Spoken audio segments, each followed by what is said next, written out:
Let's now welcome in our Premier League insider, David Ornstein, joins us live on this Monday afternoon. David, let's check in, shall we, with some of the big storylines going on in the game right now. And that is, of course, Manchester United. What a start they have had. Back-to-back defeats. Not a good move, you would think, for their new manager, Erik ten Hag. Where on earth do United go from here? Well, Cara, I do think it's something of a mini crisis, at least for Manchester United. This is their worst start to a league season for 101 years.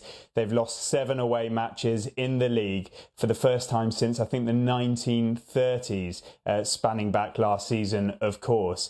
And this defeat at Brentford on Saturday was really quite chastening. They had prepared since Wednesday for this match. Very specifically, they beat Brentford home and away last season, yet they were 4-0 down in around 35 minutes' time. And Erik ten Hag responded by cancelling a scheduled day off. And he brought his players into training on Sunday and he made them run. To be specific, he made them run the exact distance that Brentford ran ahead of Manchester United, the ground that they covered more than them in the match, at about 13.8 kilometres. And he had some harsh words to say for them. Manchester United is not a happy place at the moment. We know Cristiano Ronaldo wants to leave. There are links of Marcus Rashford and Paris Saint-Germain. Questions about the signing of Lisandro Martinez, of Harry Maguire's captaincy. Erik ten Hag, I must say, has made a good impression with people I've spoken to at the club. But the fans' anger is directed squarely at the Glazer family. Their leveraged takeover of Manchester United in 2005 placed huge debt at the club. The criticism is fierce. They have taken dividends out of the club. The fans are protesting about the lack of investment in infrastructure and the team.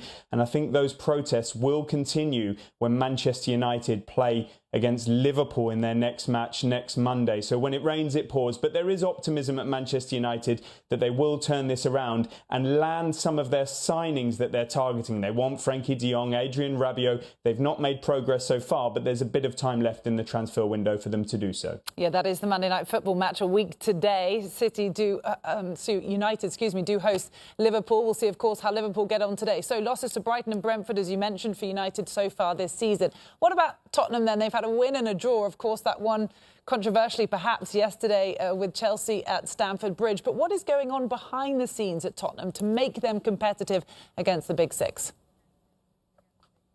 Cara, what I've described about Manchester United is in sharp contrast to Tottenham Hotspur. At the moment, they are flying.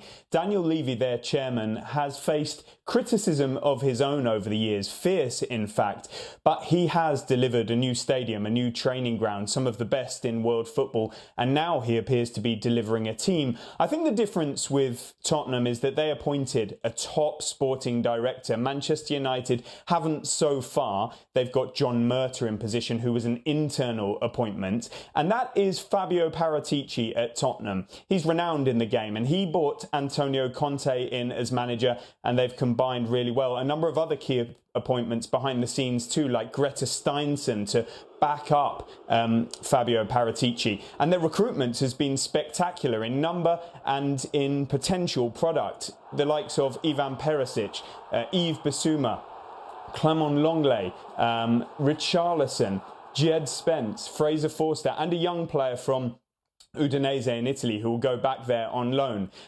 Antonio Conte hasn't started any of them yet. He seems to be showing respect to the team that got Tottenham into the Champions League. He will in time. And of course, it's going to be a busy schedule for Tottenham with the Champions League games as well. This is a win now period for Tottenham. Antonio Conte is out of contract in 2023. Harry Kane in 2024. So the moment is now for Tottenham, and they seem to be having a good start to life this season. Well, it is their London rivals, Chelsea, who have spent the most in the transfer window so far. So what can you tell us is the latest on Chelsea's recruitment with just 2.5 weeks left in the window? It's been a frenzied transfer window and start on the pitch for Chelsea, if anybody was watching yesterday's match.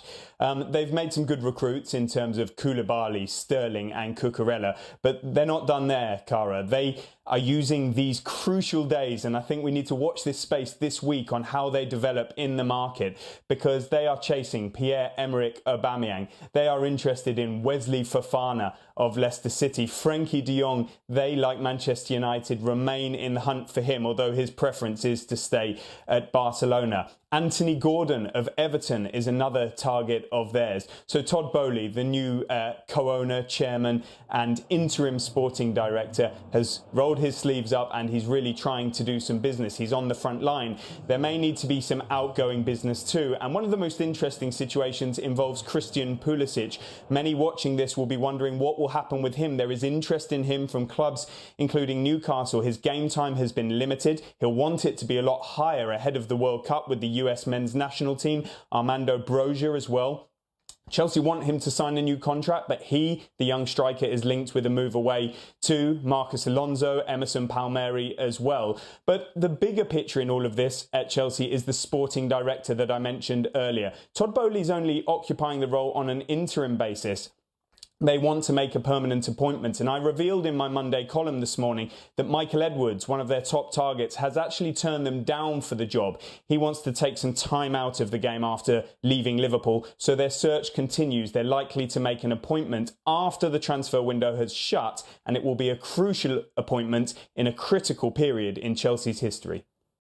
Hi there, I'm Rebecca Lowe, studio host for NBC's coverage of the Premier League. Don't forget to hit subscribe to watch more videos all season long. For even more Premier League content, from original series to live matches, head over to Peacock and be sure to tune in for Premier League mornings every weekend on USA Network and on Peacock. We will see you over there.